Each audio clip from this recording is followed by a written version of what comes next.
This is the seventh Taiku in Talmud Bavli, as it was recorded in the book called Taiku by Rabbi Aharon Yoshua Pessin. He compiled all the Taikus, the unanswered questions in Talmud Bavli. He lists 317 of them, and I found it interesting, that particular number, because there is a tradition that the Taikus, the unanswered, unresolved questions of the Talmud, will be answered with the coming of Messiah, particularly with the coming of Elijah, before the coming of Messiah, or to herald the coming of Messiah, as Taiku is an acronym for Tishbi, meaning referring to Elijah the Tishbite.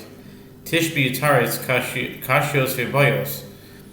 That Elijah the prophet will answer all of our questions, and this is equated with the coming of Mashiach. And if you think about when is the first time the word Mashiach mentioned in the Torah, and not a variant, not the word Mashach, because that happens in the book of Genesis, but the word specifically Ha-Mashiach, the Messiah. It appears in the 5 books. It appears in Parshas Vayikra, Leviticus, I think it's 4:3, when it says Im HaKohen HaMashiach. So the word HaMashiach, which here it's talking about the Kohen in Leviticus, but it's still the word HaMashiach, and it's the first time that the word Mashiach in that form is mentioned. And the gematria of the word Vayikra, which that's the parsha that the first time Mashiach is in,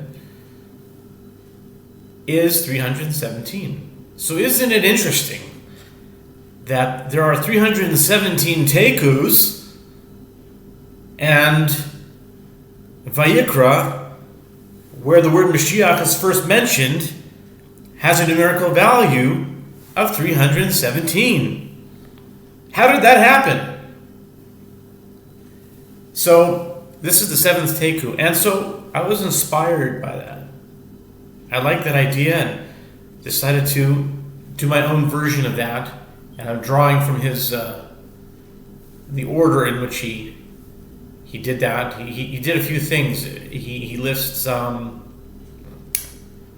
trying to remember now. He lists all the Taikus, but he puts some more things too. At any rate, here it is.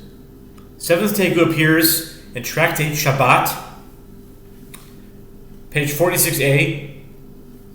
Here it goes. Ha'ein aleha ma'os sharia v'af al gav de'avo aleha ben hashmashos amar Rabbi Zera tehe mishnatenu shelo hayu aleha ma'os Kol ben hashmashos shelo lishbo divav shem Yochanan. By inference, if there is not money on it, one is permitted to move the wagon, even though there was money on it at twilight. An object that was set aside at twilight is set aside for the entire Shabbat. In this Mishnah, moving the wagon is permitted. Clearly, the unattributed Mishnah is in accordance with the opinion of Rabbi Shimon, who holds that there is no prohibition of set aside, Rav Mutza.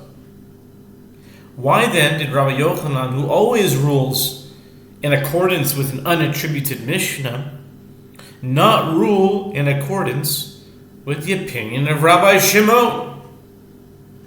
Rabbi Zera said, let our Mishnah apply only to a case in which there was no money on the wagon throughout the entire duration of twilight.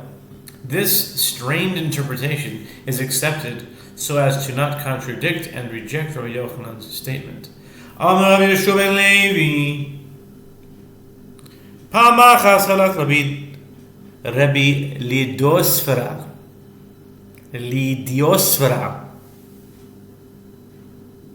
halach Rabbi Lidiosfera,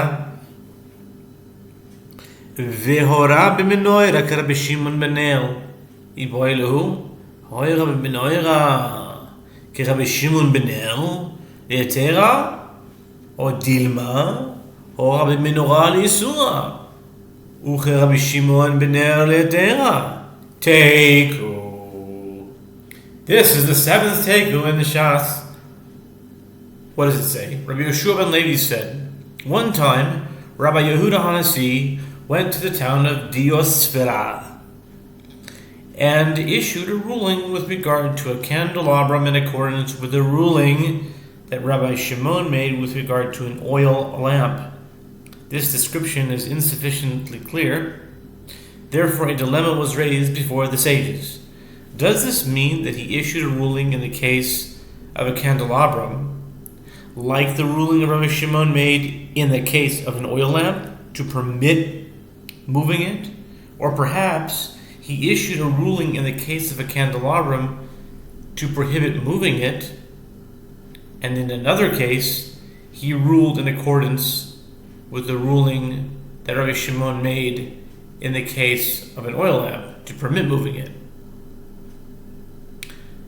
There was no resolution found to this dilemma, and therefore it stands unresolved until the coming of the Messiah, where Elijah the prophet shall give us the answer, if we know the question. But there is no answer to a question that has not been asked. Well, there's an answer, but you have to ask the question if you want the answer. And that's something that Rabbi Pessin points out in his book, that you'll only get the answer to the question if you really know the question. And that was one of his motivations for writing the book, that to know the question clearly, and I'm not saying that I always do, but I'm attempting to do it. And that's that. Seventh Taiku, Shabbat 46a.